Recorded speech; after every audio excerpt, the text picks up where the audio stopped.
Nightcrawler. This is the first issue of the new TMNT mini series about Nightcrawler. Now, if you don't know what Nightcrawler is a newer thing to the TMNT canon. I think this is the first time it's ever appeared in its own mainline comic. Basically, Nightcrawler is an alter ego suit like this that Raphael was using in the animated early 2000s. I think it was 2007 or 2003. I forget what year it came out, but that animated TMNT movie. And this movie, and so, yeah. Now, I'm going to spoil this first issue, but let's start with my non-spoiler thoughts, and I'll warn you before I go into spoilers.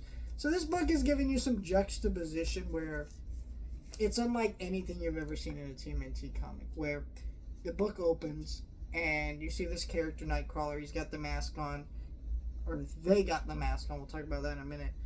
And they're kind of going around chasing this dude. Well, let's cut to people who the news is interviewing. And then it cuts to some of those people, and then you see some mutants. Some mutants that are living normal lives in school. And then we get the basically reveal of who's under the suit. And I have some issues with that I'll get to in a minute. But as a first issue, the best thing a first issue could do of a comic book is give you interest in reading more, leaving you with questions. This first issue did that. By the way, this is a nice cover. I believe this is a variant cover, but it's also got great art in here. Like, the actual action scenes are fantastic. Look at some of the dynamics and angles here. I really like that. That looks great, right?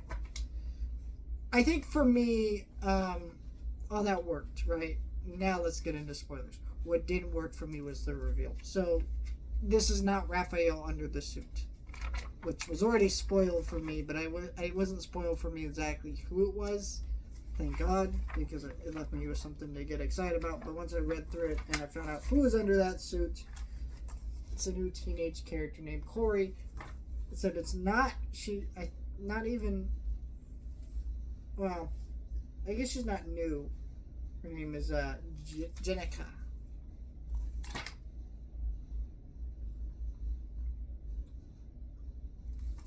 I think that it's like a newer character that's been introduced in the TMNT lore, female turtle. I think for me, what bothers me about this is she's 10, and you're implying that she's out there being this vigilante that's all over the news, and she has a girlfriend. Like, I'm just sitting here like, that's a lot to throw at me in a first issue. Yeah, I want to see more of this and kind of see what's going on here, but like, 10? Like, turtles are teenagers, never like explicitly stated in TMNT lore, but I think most turtles stuff that you can kind of guesstimate. Like for me, when I watch the 2012 series, to me those turtles are like 16, 15, right? I think it's actually stated explicitly in that show. I could be wrong, I forget. It's been a while since I watched that show, and I want to do an episode by episode review series of that show at some point. I'll talk about that at a different point.